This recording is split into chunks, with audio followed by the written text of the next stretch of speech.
Good evening, ladies and gentlemen. My name is Nemeko Onyeka Oberi. You know, one thing that baffles me is that we live in a country called Nigeria, where those who purport to govern us, and the majority of us are so fixated with binge consumption. We are not concerned with anything that has to do with productivity.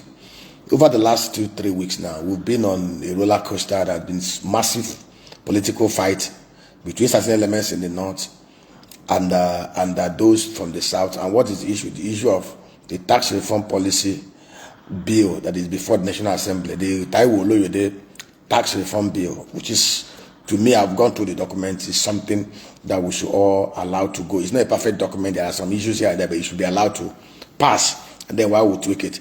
Now, but one thing that shocks me is that a place that is so blessed, the north that is like the Eden of Nigeria, when Bible talks about a land flowing with milk and honey, it actually has so much focus on the north, because the north is the only place in the whole wide world, the north of Nigeria, where the date fruits or the date tree fruits twice in a year. And the date fruits, actually, when the Bible talk about a land flowing with the honey, is the date fruit.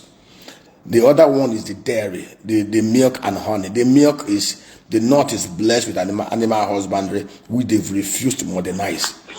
Look at we, and at the slightest drop of the hat, they will tell you, oh, we have the land mass, we feed you. How can you claim you feed Nigeria when the poorest of Nigerians are in that region, though the lowest literacy level is in that region?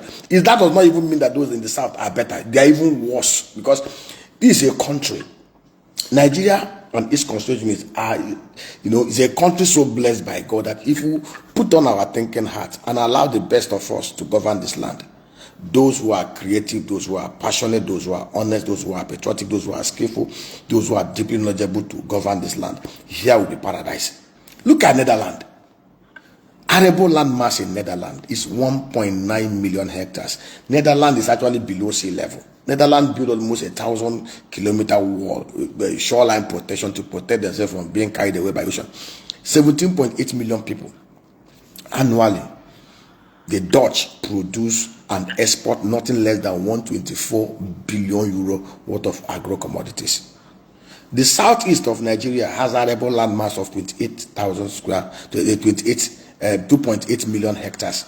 The southeast of Nigeria has more arable land mass than Netherlands. The southeast of Nigeria has more people at home, 22 million people. We're not talking about the 22, 25 that are in diaspora.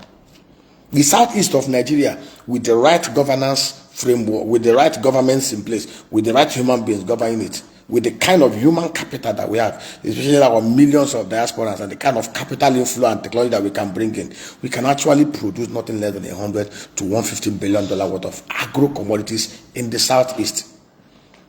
I have done proposals on how we can just utilize just 2.5 million hectares out of 64 million arable land mass in the north to create 2,500 agro-pastoral clusters in such a scientific manner that will borrow and invest $15 billion within those 2,500 clusters and will generate annually $109 billion while creating over 7 to 10 million jobs annually, while providing massive security for the north and for Nigeria.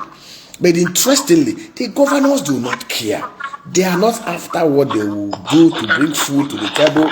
They are not after what they will do to bring prosperity to the people. All they are after is what they will take, what they will steal, what they will loot, what they will share. And unfortunately, this land is so populated by a vast majority of ignorant, docile, unthinking, and mass of religiously brainwashed human beings. Once you want to play on their emotions and play them, bring religion, bring ethnicity, and all of them will align like zombies. Nobody asks questions.